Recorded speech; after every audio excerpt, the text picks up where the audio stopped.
Hi, and welcome to a clip about the rising sea level and how farmers on Texel experience these changes. Our week in Texel was all about interviewing farmers and other users of Texel's land. Our research question was, to what extent have local farmers taken measures to adapt to sea level rise and associated salt intrusion of groundwater now and in the future, for example switching to salt-resilient plants or others?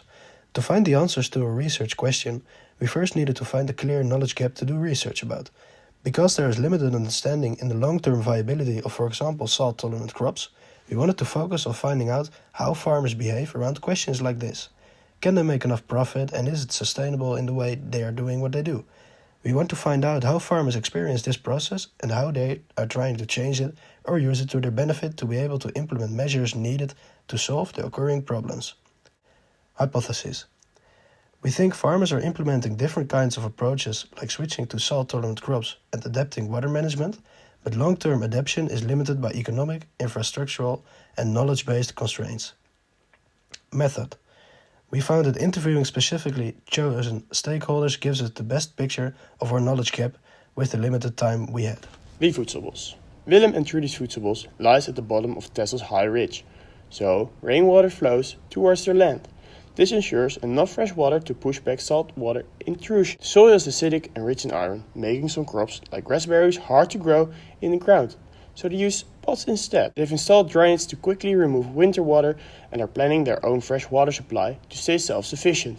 Their vision sometimes clashes with neighboring dairy farms, who prefer lower water levels, increasing the risk of saltwater intrusion for the Voedselbos. Fresh water is more than just a resource. It's a lifeline. It sustains our health, food, systems, and economies. Yet access is limited. It takes 3 million liters to support 1 cow and 1,600 liters to grow just 1 kilo of wheat. No water means no food, and for farmers, no future. That's where the Salt Farm aan Texel comes in. Known as the Ziltproefboerderij, this Dutch research center focuses on growing crops in salty soils, a growing global problem. Their mission is to turn salt-affected land into productive farmland by developing salt-tolerant crops, testing seaweed-based fertilizers, and fine-tuning irrigation methods. Their open-air lab, designed by Arjen Vos, lets researchers study crops in real-world saline conditions. Their breakthrough, a salt-tolerant potato that thrives in salinity 3 times higher than expected. Other crops like carrots and rocket also survived, and what researchers observed was that with higher salt concentration, the crops became smaller due to reduced water content, but it had more intense taste and a higher nutritional value. The Salt Farm proves that innovation can grow where water can't. De zoete toekomst.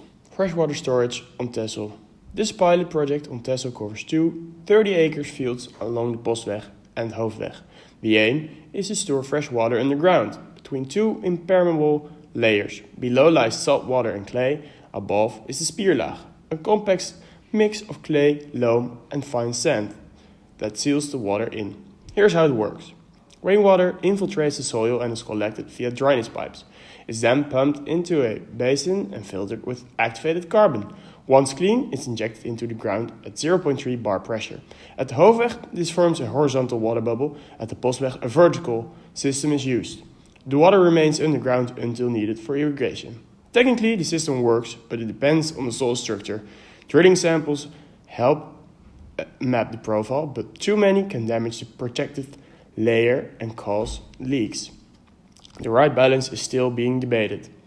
Permits require that the injected water meets quality standards. By 2027, the Freshwater Corporation plans to take over, managing ACES based on how much land each farmer contributes. The cost is around €1,000 per acre per year. The return depends on better harvest and reduced water risks, especially now that farmers pay €9 per cubic meter for water. Selling stored water locally could also become Klaas a future Uitgeest opportunity. runs a flowerball farm on Texel, growing dahlias and daffodils. His farm doesn't currently face salt issues thanks to his higher location near the dunes, which help filter the water, but he is still adapting, choosing drought-resistant flowers and shifting to a more sustainable farming. Inspired by Natuurlijk Leven, Natuurlijk Telen network, Klaas focuses on improving soil health, using compost, green manure and natural inputs instead of chemicals. His goal is to work with nature, reduce his ecological footprint, and maintain strong yields with fewer synthetic products. To test the difference between normal and brackish-grown potatoes, we held a blind taste test using 2 cooking methods, boiling and frying. This gave us 4 samples. We invited 17 randomly selected participants, all blindfolded to prevent visual bias. Each person tasted 1 boiled and 1 fried potato of both the normal and brackish potatoes. Our research shows that Texel's farmers are adapting to salt intrusion and chasing water availability in diverse ways. Some, like at Voedselbos, focus on self-sufficiency, while others adapt through crop choice or soil management. Larger-scale strategies like Zoete Toekomst and the Salt Farm point to long-term innovation.